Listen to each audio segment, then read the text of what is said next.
Eu sou Pri Lorusso e você está no canal Vir a Ser, um canal onde a gente fala sobre neurociência, espiritualidade e arte. E estamos aqui no meio de uma leitura deliciosa do livro A Quarta Dimensão, do pastor Paul Yang-Shu, que depois mudou o seu nome para David Yang-Shu. E vamos lá, estamos agora no capítulo 1, estamos lendo alguns trechos e comentando. E através desses vídeos, dessa série de vídeos, você vai sim ter aí uma noção desse livro que carrega diversos segredos espirituais. Foi um livro muito importante na minha trajetória e eu mudei a minha maneira de orar e até mesmo entendi o meu propósito como artista visual. Então nós estamos no capítulo 1, Incubação, uma lei da fé, página 11. Deus jamais produzirá nenhuma de suas grandes obras a menos que a realize por meio de sua fé, da fé que deu a você. Supõe-se que você tenha fé porque a Bíblia diz que Deus deu a todos nós uma medida de fé. Você deve ter um pouco de fé, quer o sinta, quer não. Você pode tentar sentir a fé, mas quando você necessita de fé, ela se faz presente. Está presente para seu uso, como possuir 2 braços.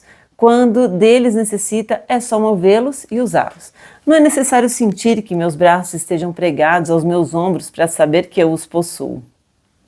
Há, contudo, certos modos pelos quais sua fé opera e o liga ao Pai Celestial que habita em você.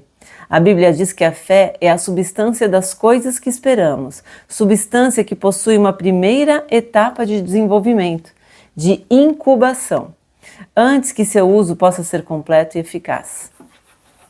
Então tem aí um processo. Agora você poderá perguntar quais são os elementos necessários para tornar minha fé usável? Há 4 passos básicos no processo de incubação. Primeiro, a fim de usar sua fé, é preciso que você tenha a visão de um objetivo claro. A fé é a substância das coisas, coisas nítidas que se esperam. Se tiver uma ideia vaga da sua meta, então estará fora de contato com aquele que pode responder à sua oração. É preciso que você tenha uma meta clara e definida. Aprendi essa lição de uma maneira muito especial.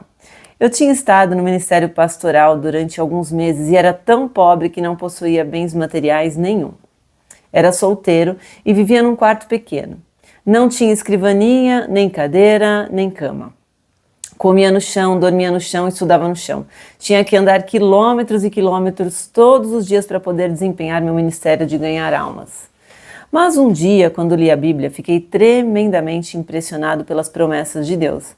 A Bíblia dizia que se tão somente eu colocasse minha fé em Jesus e orasse em seu nome, eu receberia tudo o que pedisse. A Bíblia também me ensinava que eu era filho de Deus, filho do Rei dos Reis e Senhor dos Senhores. De modo que então orei dizendo: Pai, por que deve um filho do Rei dos Reis e Senhor dos Senhores viver sem escrivaninha, sem cadeira, sem cama e andar quilômetros todos os dias?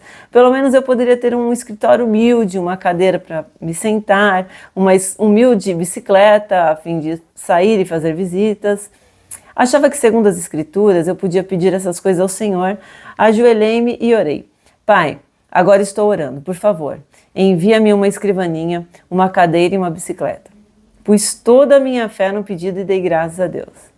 A partir desse momento, comecei a esperar a entrega dessas coisas. Passou o mês e não recebi resposta nenhuma. Passaram 2, 3, 4, 5, 6 meses e ainda continuava a esperar. E nada acontecia. Certo dia chuvoso, eu estava realmente deprimido. Não tinha comido nada, estava com muita fome, cansado, deprimido e comecei a reclamar. Senhor, pedi-lhe uma escrivaninha, uma cadeira e uma bicicleta vários meses antes e não me deste nenhuma dessas coisas. Tu vês que estou pregando o evangelho para as pessoas pobres desse bairro pobre. Como posso pedir-lhes que exercitem a fé quando eu mesmo não posso praticá-la? Como posso pedir-lhes que coloquem a fé no Senhor e vivam pela palavra e não pelo pão? Meu Pai, estou tão desanimado. Não estou muito certo disso, mas sei que realmente não posso negar a palavra de Deus. A palavra deve permanecer e eu tenho certeza de que vais responder-me. Mas dessa vez eu simplesmente não tenho certeza de quando e como. Se vai responder a minha oração depois de eu morrer, de que me aproveitará isso? E se vai responder a minha oração, faze-o rapidamente, por favor. Então sentei-me e comecei a chorar. Subitamente senti uma serenidade, uma tranquilidade invadindo minha alma. Toda vez que vem esse tipo de sentimento da presença de Deus, Ele sempre fala, de modo que esperei. Então aquele cicio suave ressoou em minha alma e espírito dizendo: meu filho, ouvi sua oração muito tempo atrás. Exclamei abruptamente. Então, onde estão a minha escrivaninha, minha cadeira e minha bicicleta? Disse o espírito. Sim, esse é seu problema. O problema de todos os meus outros filhos. Imploram, exigindo todo tipo de coisas, mas o fazem com termos tão vagos que não posso responder. Será que você não sabe que há dezenas de tipos de escrivaninhas, cadeiras e bicicletas? Mas você simplesmente pediu-me uma escrivaninha, uma cadeira e uma bicicleta. Não pediu uma escrivaninha específica, nem uma cadeira, nem uma bicicleta específicas. Este foi um ponto crítico da minha vida. Nenhum professor do Instituto Bíblico me havia ensinado essas coisas. Eu tinha cometido um erro que resultou num abrir de olhos para mim. Então disse eu: Senhor, realmente desejas que eu ore em termos específicos? Desta vez o Senhor me levou para Hebreus capítulo 11. A fé é a certeza de coisas bem específicas que se esperam. Ajoelhei-me de novo e disse: Pai, sinto muito. Cometi um grande erro e te compreendi mal. Cancelo todas as minhas orações passadas, começarei tudo de novo. Então dei o tamanho da escrivaninha, que devia ser de mogno das Filipinas.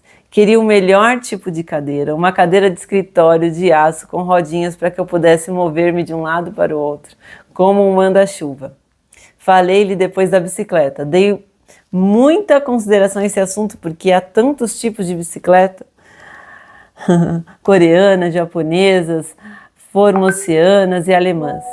Mas naqueles dias, as bicicletas coreanas e japonesas geralmente eram muito franzinas e eu queria uma bicicleta forte e maciça. E como as bicicletas de fabricação norte-americana são muito boas, orei dizendo: Pai, desejo uma bicicleta fabricada nos Estados Unidos com algumas marchas para que eu possa regular a velocidade. Encomendei essas coisas em termos tão específicos que Deus não poderia cometer erro algum ao entregá-las. Então realmente senti a fé fluir do coração e regozijei-me no Senhor. Nessa noite dormi como uma criança, mas ao despertar às 4h30 da manhã seguinte, a fim de preparar-me para a reunião de oração matinal, repentinamente descobri que o meu coração estava vazio. Na noite anterior eu tinha toda a fé que há no mundo, mas enquanto dormia a fé bateu asas e me deixou. Não sentia nada no coração e disse: Pai, isso é terrível. Uma coisa é ter fé, mas é totalmente diferente conservar essa fé até receber a resposta. Esse é o problema comum a todos os cristãos. Podem escutar por algum tempo a um pregador excelente, ter toda a fé que há no mundo enquanto ouvem, mas antes que cheguem a casa já perderam tudo. Sua fé bate asas e voa. Nesta manhã, além da Bíblia, à procura de uma passagem especial para pregar, repentinamente meus olhos caíram em Romanos 4,17. Deus que vivifica os mortos e chama à existência as coisas que não existem. Meu coração pegou-se a essa passagem e ela começou a queimar-me as entranhas. Disse a mim mesmo: acho que podia simplesmente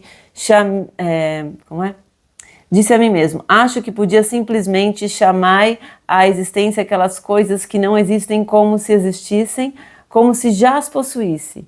Eu tinha recebido a resposta ao problema de como conservar a minha fé.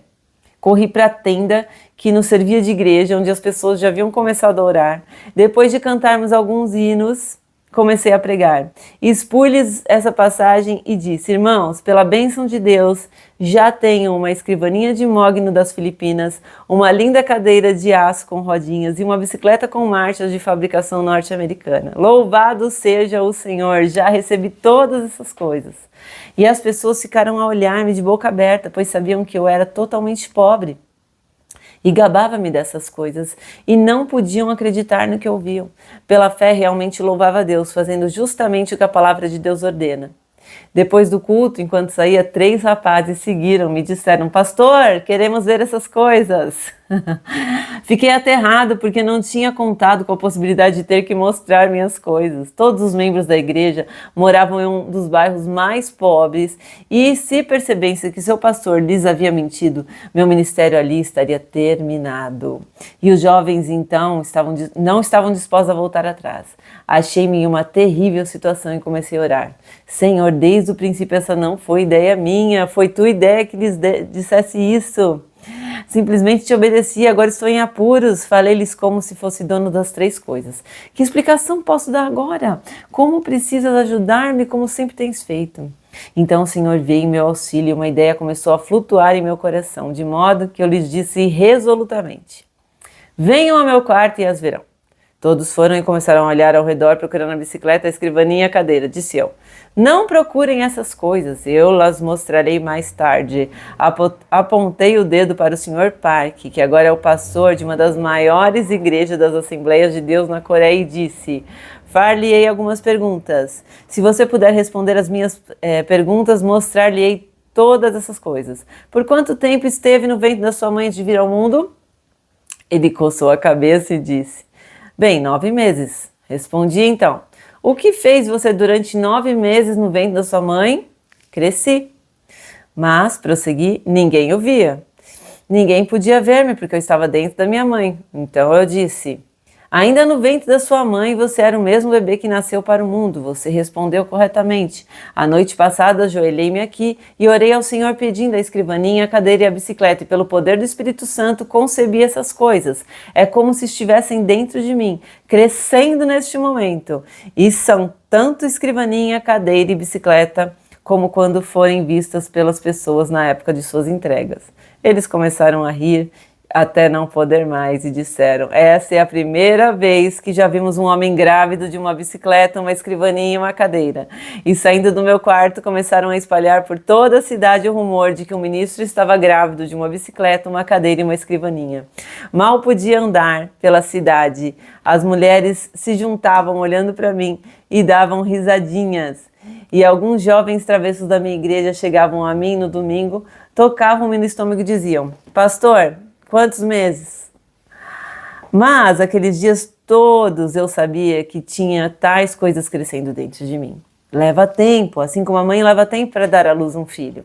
Sem dúvida alguma, as coisas que você pediu hoje levarão algum tempo que cheguem, mas você está grávido delas. E no devido tempo as terá.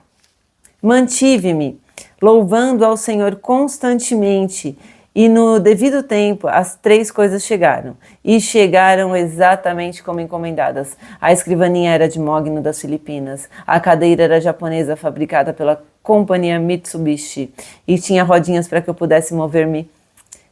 E a bicicleta de segunda mão era norte-americana e tinha várias marchas, tinha sido de um filho de um casal de missionários norte-americanos.